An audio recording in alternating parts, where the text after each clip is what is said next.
Hello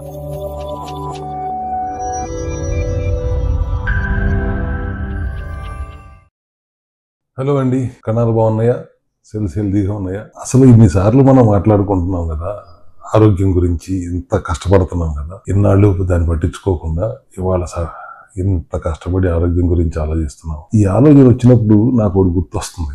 మనం general గా 90% మధ్యతరగతి కుటుంబం నుంచి వచ్చిన వాళ్ళు. మన పెంపకంలోని గురించి ఆలోచిస్తే మనకి చిన్నప్పుడు ఎవరు ఆరోగ్యం గురించి చెప్పాల. జాగ్రత్తగా ఉండటం చెప్పారు, క్రమశిక్షణగా ఉండటం చెప్పారు, బాగా చదువుకోవటం గురించి చెప్పారు, మంచి ఉద్యోగం తెచ్చుకోవడం గురించి చెప్పారు. అసలు ఎంతసేపు చదువు, మార్కులు, మర్యాదలు వీటి గురించి ఒక తంపుడు ఉపన్యాసాలు. కానీ గాలి పీల్చుకునే విధానం ఎట్లా, వ్యాయామం ఎట్లా మనకి ఎవరు చెప్పలేదు. తెలివిగా ఆలోచించమని ఎవరు చెప్పలేదు. అంబిషియస్ గా ఉండమని ఎవరు చెప్పలేదు.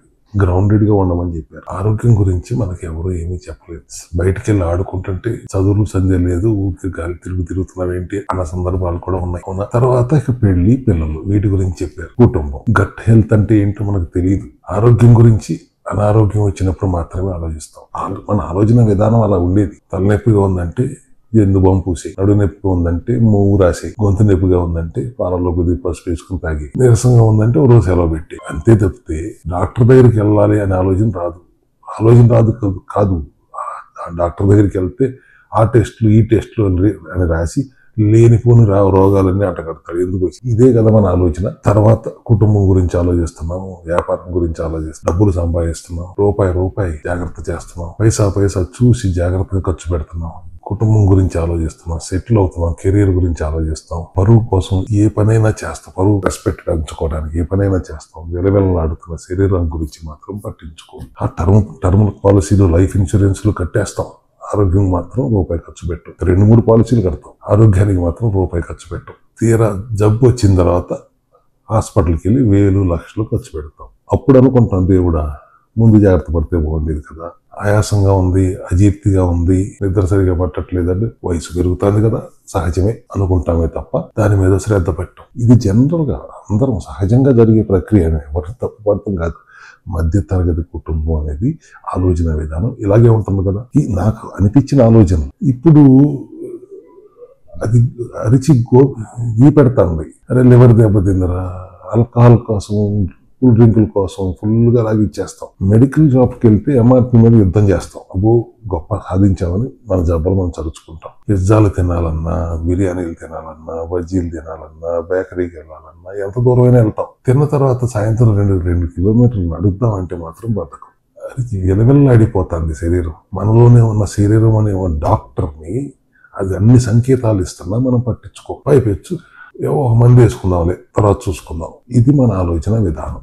ఇప్పుడు నిండా మునిగాం, ఆరోగ్యం గురించి చాలా కష్టపడుతున్నాం. సమయం ఆసన్నమైంది సోదర. విశ్రాంతి అవసరం, లోపల ఉన్న డాక్టర్ పని చేసుకోనివ్వటం అవసరం, శరీరం ఇస్తున్న హెచ్చరికల్ని అర్థం చేసుకోవటం అవసరం, డీహైడ్రేట్ అవ్వకుండా చూసుకోవటం అవసరం. డైట్ చేయమంటే నువ్వు సన్నగానే ఉన్నావుగా, సన్నగా ఉండటం కోసం కాదు, శరీరానికి డీటాక్స్ చేయటం కోసం సరైన ఆహార విధానంలో ఉండాలి. రోగాలు పుట్టలాగా శరీరాన్ని మార్చుకోకుండా ఆల్రెడీ మారిపోయిన రోగాల పుట్టగా మారిపోయిన శరీరాన్ని మళ్ళీ రిపేర్ చేసుకోవడానికైనా డైట్ చేయాలి. సెల్యులార్ మెటబాలిక్ డైటే చేయాలి. డీటాక్స్ చేయాలి శరీరాన్ని. అడ్డమైన గడ్డి పెట్టి శరీరాన్ని టాక్సిక్ గా ఒక విషపు పుట్టలాగా తయారు చేసుకున్నాం.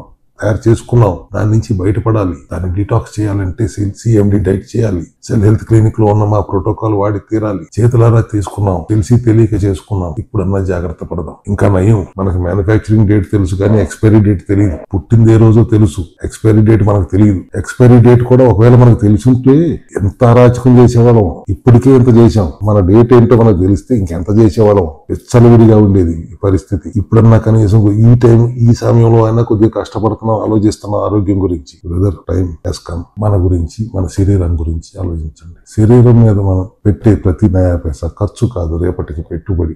మన ఆరోగ్యం మీద మనం పెట్టే పెట్టుబడి. ఆరోగ్యాన్ని మించి మనం ఏం సంపాదించుకుంటాం, ఎంత సంపాదించుకుంటే మాత్రం ఏం లాభం. తోది చెప్పబాక అనే కంటే నేను చెప్పిన దాంట్లో వాస్తవం ఉందా లేదా అనేది ఒకసారి ఆలోచించండి. జబ్బులు నిండా తెచ్చుకున్నాం, లివర్ ప్రాబ్లం తెచ్చుకున్నాం, కిడ్నీ ప్రాబ్లం తెచ్చుకున్నాం, బాడీలో అంతా చెత్త పెరిగిపోయింది, బ్లడ్ సర్క్యులేషన్ లో ప్రాబ్లం ఉంది. ఒకటి కాదు, అన్ని రకాల సమస్యలు తెచ్చేసుకుంటాం. ఎందుకంటే మన జీవన విధానమే అట్లా ఉంది. తెలియక మనం దాని గురించి పట్టించుకోలేదు. ఇప్పుడు నిండా ములిగిన తర్వాత పట్టించుకోక తప్పట్లేదు కదా. అట్లాంటి పరిస్థితుల్లో వచ్చిన తర్వాత అయినా కనీసం ఇప్పుడైనా ఒక 100 రోజులు శరీరానికి సహకరించి శుద్ధి చేసుకుందాం. తర్వాత సంవత్సరంలో ఒక మండలం రోజులు శరీరానికి కావలసినట్టుగా దాన్ని శుభ్రపరుచుకుంటూ అనారోగ్య బారి నుంచి బయటపడదాం. మనలోనే ఉన్న డాక్టర్ని పనిచేసుకొనిద్దాం, ఆ డాక్టర్కి సహకరిద్దాం. సెల్ హెల్త్ క్లినిక్స్ లో ఈ CMD ప్రోగ్రామ్ ని జాగ్రత్తగా అర్థం చేసుకోండి. రండి, మీ అనారోగ్య సమస్యల నుంచి బయటపడటానికి మార్గాలు మా డాక్టర్ బృందం నుంచి అడిగి తెలుసుకుని అర్థం చేసుకుని ఇంటికి వెళ్ళి మీరే మీలో ఉన్న డాక్టర్కి పనిచేసుకొని ఇవ్వడానికి కావాల్సిన తోడ్పాటునివ్వండి. Thank you very much.